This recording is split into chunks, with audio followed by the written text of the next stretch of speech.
നമസ്കാരം. കടുത്ത വേനലാണ്. മലയോരത്തുൾപ്പെടെ പലയിടങ്ങളിലും കുടിവെള്ളക്ഷാമം രൂക്ഷമാണ്. എൻ്റെ പിന്നിൽ കാണുന്നത് ചെറുപുഴ ഗ്രാമപഞ്ചായത്തിലെ കുടിവെള്ളക്ഷാമമുള്ള പ്രദേശങ്ങളിലേക്ക് കുടിവെള്ളം എത്തിക്കുന്നതിന് ജലജീവൻ മിഷൻ പദ്ധതി പ്രകാരം പൈപ്പ് ലൈൻ സ്ഥാപിക്കുന്ന പ്രവർത്തികൾ പുരോഗമിക്കുന്നതിൻ്റെ ദൃശ്യങ്ങളാണ്. അതിൻ്റെ ഒരു ഭാഗത്ത് ഇപ്പോൾ പെരുങ്കുടൽ ഭാഗത്തേക്കുള്ള പൈപ്പ് ലൈൻ പ്രവർത്തികളൊക്കെ പൈപ്പൊക്കെ ഇട്ട് കുഴിയെടുത്ത് പൈപ്പൊക്കെ ഇട്ട് മണ്ണിട്ട് ആ പൈപ്പുകളൊക്കെ മൂടിക്കഴിഞ്ഞു. അതുപോലെ തന്നെ പഞ്ചായത്തിൻ്റെ വിവിധ ഭാഗങ്ങളിൽ ഈ പ്രവൃത്തി പുരോഗമിക്കുന്നുണ്ട്. ഒരു കാലത്ത് മലയോരത്തൊക്കെ കുടിവെള്ള പൈപ്പ് ലൈൻ പദ്ധതി നടപ്പിലാക്കുക എന്ന് ചിന്തിക്കാൻ പോലും കഴിയാത്ത ഒരു കാര്യമായിരുന്നു. കാരണം അത്രമാത്രം ജലസമൃദ്ധമായിരുന്നു മലയോരം. ധാരാളമായിട്ട് ജലസ്രോതസ്സുകൾ, കിണറുകളും കുളങ്ങളും വയലുകളും ഒക്കെ ഉണ്ടായിരുന്ന, പുഴകളും ഒക്കെ ഉണ്ടായിരുന്ന ഒരു പ്രദേശമാണ് മലയോരം എന്ന് പറയുന്നത്. എന്നാൽ മലയോരത്ത് ഇപ്പോൾ ഓരോ വർഷവും ചൂട് കൂടുമ്പോൾ കടുത്ത ജലക്ഷാമം നേരിടുന്ന ഒട്ടനവധി പ്രദേശങ്ങളുണ്ട്. കുന്നിൻ മുകളിൽ നിന്ന് വെള്ളം എത്തിച്ച് താഴെ പൈപ്പിലൂടെ എത്തിച്ച് വീടുകളിലേക്ക് എത്തിക്കുന്ന ഒരു കാലമൊക്കെ ഉണ്ടായിരുന്നു. എന്നാൽ ഇന്ന് അത്തരം നീരുറവകളെല്ലാം തന്നെ ഇല്ലാതായി. അപ്പോൾ മലയോരം ഈ 2024 മധ്യവേനൽ അവധിക്കാലത്ത് മലയോരത്തെ കുടിവെള്ള സ്രോതസ്സുകളുടെ കാഴ്ച എന്താണ്, മലയോരത്തെ തോടുകളുടെയും പുഴകളുടെയൊക്കെ അവസ്ഥ എന്താണെന്ന് ഒരു അന്വേഷണമാണ് ഞങ്ങൾ നടത്താൻ പോകുന്നത്. നമ്മൾ ഏറ്റവും അധികം വെള്ളം ഒഴുകി വരുന്ന ഒരു പ്രദേശമായിരുന്നു. മഴക്കാലത്തൊക്കെ കുത്തിയൊഴുകി വരുന്ന ഒരു തോടാണ് പ്രാപ്പോയിൽ ചെറുപുഴ തോട്. തോടെന്നല്ല, അത് പുഴ തന്നെയായിരുന്നു. ഇന്ന് ആ പുഴയുടെ ഒരു അവസ്ഥ കണ്ടുകൊണ്ട് നമുക്ക് ഈ അന്വേഷണം ആരംഭിക്കാം. ആ ദൃശ്യങ്ങളിലേക്കൊക്കെ പോകാം. എന്തായാലും കുടിവെള്ളക്ഷാമം രൂക്ഷമായിട്ടുള്ള മലയോരത്തിൻ്റെ ചില കാഴ്ചകൾ ഇന്ന് ഈ വീഡിയോയിലൂടെ ഞങ്ങൾ പങ്കുവയ്ക്കുന്നു. ഈ കാണുന്നത് ചെറുപുഴ പെരുങ്കുടൽ മുളപ്ര റോഡിൻ്റെ ഭാഗമാണ്. പെരുങ്കുടൽ ഭാഗത്തുനിന്നുള്ള കാഴ്ചയാണ്. ഈ റോഡിന് സമാന്തരമായിട്ടാണ് പ്രാപ്പോയിൽ ചെറുപുഴ തോട് ഒഴുകുന്നത്. തോടെന്നല്ല, പ്രാപ്പോയിൽ പുഴ എന്നാണ് വിശേഷിപ്പിക്കുന്നത്. ഈ വേനൽക്കാലത്ത് നീരൊഴുക്കൊക്കെ കുറഞ്ഞ് പുഴയുടെ അവസ്ഥ എന്താണ് എന്ന് നമുക്കൊന്ന് നോക്കാം. ഇതാണ് പ്രാപ്പോയിൽ പുഴയുടെ ഇപ്പോഴത്തെ ഒരു അവസ്ഥ. പൂർണ്ണമായും നീരൊഴുക്ക് നിലച്ചിരിക്കുന്നു. വെള്ളം പല ഭാഗത്തും കാണാനേ ഇല്ല. ഇനി എവിടെയൊക്കെയാണ് വെള്ളമുള്ളത് അല്ലെങ്കിൽ നീരൊഴുക്ക് ബാക്കി നിൽക്കുന്നതെന്ന് അറിയണമെങ്കിൽ പുഴയിലൂടെ അല്പദൂരം നടക്കേണ്ടതുണ്ട്. ഇവിടെ നിന്ന് കേവലം 1 കിലോമീറ്റർ പുഴ സഞ്ചരിച്ചാൽ കാര്യങ്കോട് പുഴയിൽ എത്തിച്ചേരും. ഇപ്പോൾ കാര്യങ്കോട് പുഴയോട് ചേരുന്ന ഈ പുഴയുടെ ഇപ്പോഴത്തെ അവസ്ഥയാണ്. വേനലിൻ്റെ ഒരു കാഠിന്യം ഈ ദൃശ്യങ്ങളിൽ നിന്ന് തന്നെ നമുക്ക് മനസ്സിലാക്കാം. 20 മീറ്ററിലേറെ വീതിയുള്ള പുഴയാണ് പ്രാപ്പോയിൽ ചെറുപുഴ പുഴയുടെ പല ഭാഗങ്ങളും. ചില ഭാഗത്തൊക്കെ തന്നെ കണ്ടോ നീരൊഴുക്ക് നിലച്ച് വെള്ളം അവിടെ അവിടെയായിട്ട് വെള്ളം കാണാം. അതുപോലെ തന്നെ ഇപ്പോൾ ആളുകൾ ഈ തോട്ടിൽ കുളിക്കുകയും അലക്കുകയും ഒക്കെ ചെയ്യുന്ന ആളുകൾ കുഴിയെടുത്ത് അവിടെ നിന്നാണ് വെള്ളം ശേഖരിച്ച് തുണി നനയ്ക്കാനും കുളിക്കാനൊക്കെ ഉപയോഗിക്കുന്നത്. ഇതാണ് പുഴയുടെ ഇപ്പോഴത്തെ അവസ്ഥ, നമ്മുടെ പ്രാപ്പോയിൽ ചെറുപുഴയുടെ ഇപ്പോഴത്തെ ഒരു അവസ്ഥ. ഇനി കൂടുതൽ ഭാഗം പൂർണ്ണമായും വറ്റ് വരണ്ട നിലയിലാണ്.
മഴക്കാലത്ത് കുത്തി ഒഴുകുന്ന പുഴ, ഈ പുഴയുടെ ഇപ്പോഴത്തെ അവസ്ഥയാണ്. പൂർണ്ണമായും വറ്റി വരണ്ട് പാറക്കല്ലുകൾ മുഴുവൻ കാണാം. ഒരു തുള്ളി വെള്ളം കാണണമെങ്കിൽ ഒരുപാട് അന്വേഷിച്ച് നടക്കണം പുഴയിലൂടെ. അത്രമാത്രം കടുത്ത വേനലാണ് ഇപ്പോൾ മലയോരത്ത്. മഴക്കാലത്ത് കുത്തി ഒഴുകുന്ന പുഴ ജനുവരി ഫെബ്രുവരി മാസങ്ങളിലൊക്കെ തന്നെ നല്ല നീരൊഴുക്കുണ്ടാകും. ഈ പുഴയിൽ ഇപ്പോൾ എവിടെയാണ് വെള്ളം എന്ന് നമ്മൾ അന്വേഷിച്ച് നടക്കേണ്ട ഒരു സാഹചര്യമാണ്. ഇതാണ് മലയോരത്തിൻ്റെ ഇപ്പോഴത്തെ ഒരു അവസ്ഥ. പൂർണ്ണമായും വറ്റി വരണ്ട തോടുകളും പുഴകളും. ഇതിനെ എങ്ങനെ അതിജീവിക്കും എന്നുകൂടി മലയോരവാസികൾ ചിന്തിക്കേണ്ട ഒരു സമയമാണ്. പൈപ്പ് വെള്ളത്തെ മാത്രം ആശ്രയിക്കേണ്ട ഒരു കാലം വരുമോ എന്നുകൂടി ശങ്കിക്കേണ്ട സാഹചര്യം ഉണ്ട്.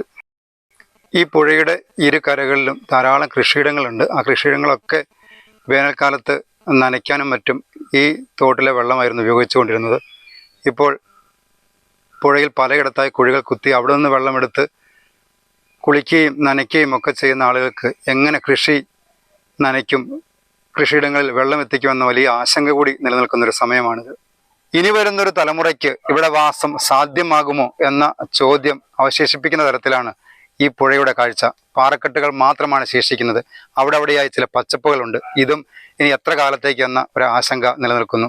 മഴക്കാലത്ത് മാത്രം വെള്ളമൊഴുകുന്ന ഒരു അരുവിയായി പ്രാപ്പോയിൽ ചെറുപുഴത്തോട് മാറുമോ എന്ന ആശങ്ക മുന്നിൽ നിർത്തിക്കൊണ്ട് തന്നെ പൈപ്പ് വെള്ളത്തെ മാത്രം ആശ്രയിക്കുന്ന ഒരു തലമുറയായി മലയോരവാസികളെ മാറിത്തീരുന്ന ഒരു കാലം വിദൂരമല്ല എന്ന് പറഞ്ഞുകൊണ്ട് ഈ ദൃശ്യങ്ങൾ ഞങ്ങൾ അവസാനിപ്പിക്കുന്നു. നന്ദി, നമസ്കാരം. അമ്മു, നിനക്ക് ഓർമ്മയുണ്ടോ നിന്റെ കുട്ടിക്കാലം?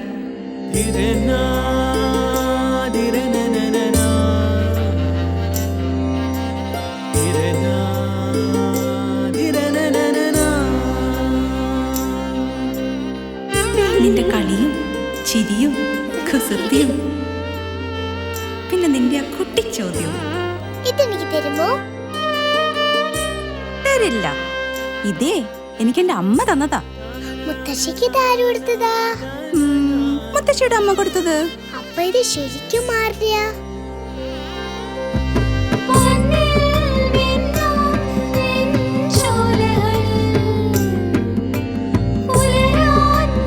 ഇതെനിക്ക് തരുവോ?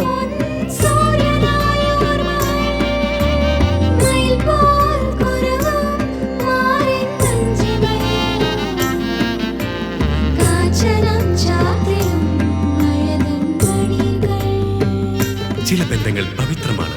കണ്ണും നിറയും മനസ്സും നിറയും. സ്വന്തം ജോസ്കോ ജ്വല്ലേഴ്സ്.